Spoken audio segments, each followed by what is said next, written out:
If you're curious about what the circadian rhythm is and want to learn some quick and easy tips for how to reset your circadian rhythm, then keep watching.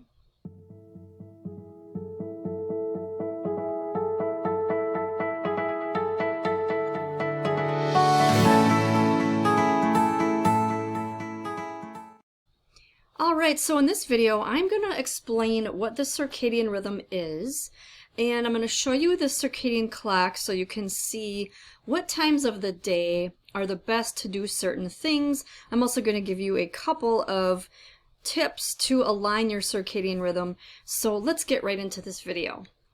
So in the morning when you wake up, you need to have sunlight to some degree hitting your eyes. So this doesn't mean staring at the sun directly, but this means being outdoors, because when you're indoors you're not getting the full I'm not sure on the scientific terms, but there's all of the sun's rays that come down, and if you have a piece of glass in between you and the sun, whether that be your eyeglasses, sunglasses, or a window of a car, window of a house, you're not getting the full benefit.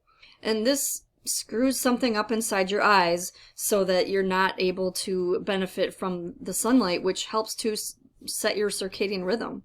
So in the morning, when you wake up, you want to see that sun. And your cortisol levels are going to go up in the morning. This is what helps to make you alert. And then at night, when the sun is down, then your melatonin starts to be produced, which helps you get tired. So let's look at this chart right here. So I'm going to go through this chart starting at the bottom here, because the bottom is when you're most likely going to wake up. So these numbers here are not the clock numbers. These are the numbers of the day, of how many hours has gone by. So I mean, technically we could start right here, which would be when you're sleeping. So, but let's just start it for the morning. So in the morning, your cortisol is starting to be released. When you wake up, when you see the sunlight, that is when you will have the sharpest rise in blood pressure. This is also when your stomach and your digestive system starts to come online. So this is a good time to have your first bowel movement of the day, or maybe your only one, because once you do that, then your body will have an easier time digesting, because that's, you want to get rid of the old before you can get in with the new, right? So morning is a great time, and this also helps with your circadian rhythm when you are eating in alignment with the clock, and also when your digestion is on the clock as well. And that's why morning is best time to have a bowel movement. So then you have your best coordination in this part of the day. So this is around noon, the middle part of the day when the sun is highest in the sky, when you also have the strongest digestion. So this is when you want to eat the biggest meal of the day. And yes, eating a big meal during the day is going to help you sleep better. And it's definitely going to help you stay in line with your circadian rhythm, because the body thrives on routine.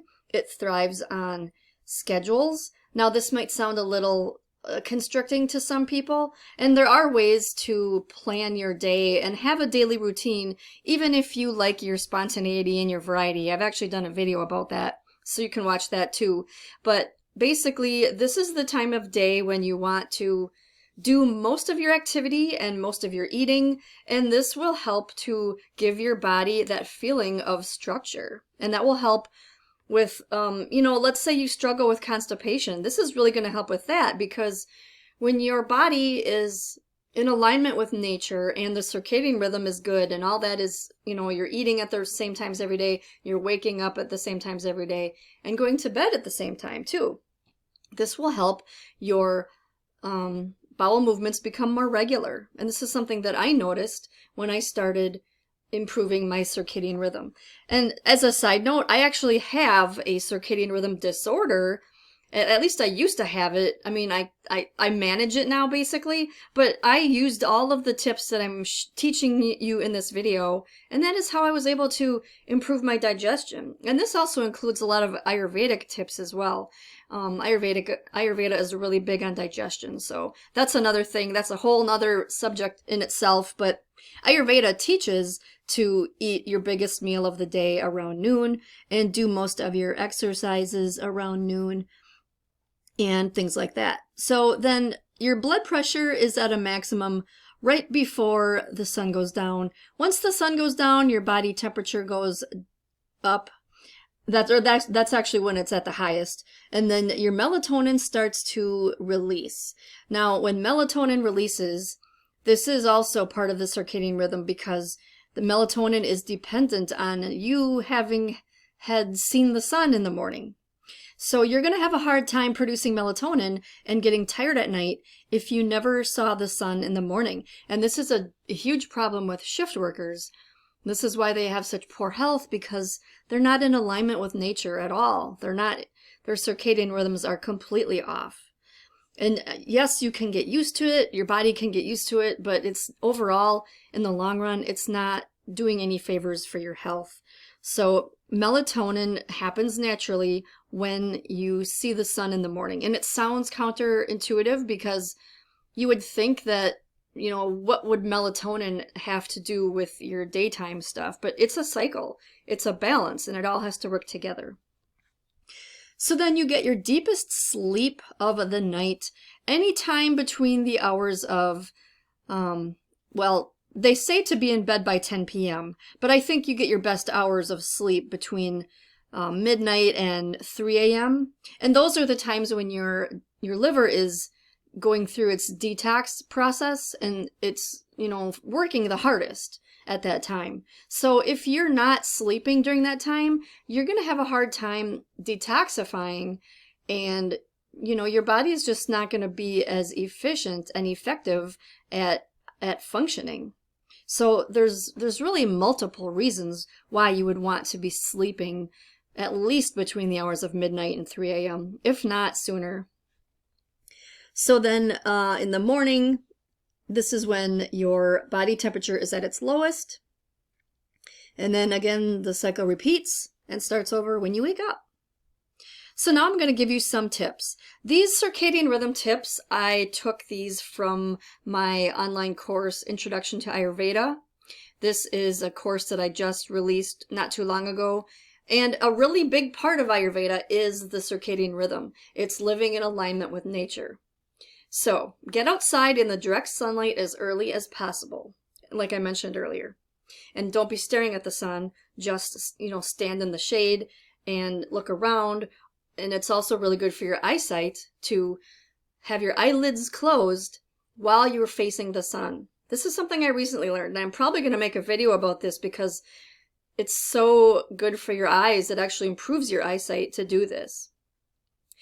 So the next tip is to stop using electronics after sunset, or you can use blue light blocking apps. This is something that I talk about all the time because it's so crucial. And these things were some of the tips that I used to get myself to start managing my circadian rhythm disorder. Use only amber-colored light bulbs after sunset. Use candles, use Himalayan salt lamps, basically anything that's the orange color. You can sit in front of a fire, that's also a really good thing, so you don't want to be staring at screens. This is such a crucial point to remember. Like, if you take anything from this video, get sunlight in the morning and don't look at bright screens at night. That will go a long way. Those two tips will go a long way in helping you to reset your circadian rhythm. So there are blue light blocking apps, like I said, that you can get for your computer, and most phones have a dimmer setting so that you can block that blue light, and this is really helpful if you work from home. So that's a tip for anybody that works from home, because I work on my computer for 16 hours a day sometimes. So towards the end of that time, I actually have a program called Flux, F-L-U-X, and that will automatically make my computer have the orange tint to the screen. And it's not super annoying. It's not really noticeable, and you'll love it, because if you turn it off later and then the screen gets blue again, it's blinding and you just almost can't even hardly stand looking at your phone or your computer. So highly recommend those types of things. And as far as the light bulbs go, I replaced my LED lights with amber lights, amber colored light bulbs. And I only use my Himalayan salt lamps. I use very dim lamps that don't have the blue hue to them. I use a lot of those little string lights just for ambient lighting. That goes a long way in helping you to not only calm you down, like from the day, it helps to get your cortisol levels down, but it also helps your eyes. So great for everything. Get regular sleep and wake times every day, so you're going to bed at the same time.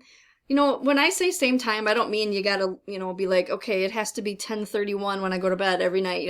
It just really has to be within a nice range of where your body's not going to be totally thrown off whack. Maybe 15 to 20 minutes either direction, or even a half an hour. But if you start going over a half an hour or an hour more or less, then you will not be able to wake up naturally. So one of the benefits of getting your circadian rhythm reset is that you will be able to wake up without an alarm clock. I mean, that's an amazing feeling. And then the last one on this list is earthing or grounding, and that is where you stand barefoot on the earth. And there are so many health benefits to that. It cuts down on inflammation. It's really good for chronic pain. And I've noticed it does wonders for my sleep. This works best when the ground is wet. So if you can be on a beach, if you can stand in water, of course it has to be natural water. A pool doesn't count, but basically a lake, a stream, a river, an ocean, those are the types of things that it was just miraculous. Like, my circadian rhythm disorder makes it so that I can't fall asleep early and I can't get up early, but doing the grounding on a lake, I stood in the sand for like 3 or 4 hours, and then even after I got out of the lake, I still sat on the grass with my bare feet on the grass. And I was actually tired before 10 p.m. I was ready to go to bed, and I had never experienced that feeling in my entire life. So this grounding on wet earth it was a game changer for me. So do that if you can. That'll definitely make you tired, and it'll give you a great night's sleep as well. So speaking of sleep, I've actually got a video where I give a bunch of tips on how to get good sleep, and that will help you to reset your circadian rhythm as well. There's a lot more tips than I went over in this video, so you're going to want to watch this one next. Thank you so much for watching. Be sure to like, be sure to subscribe, and I will see you in the next video.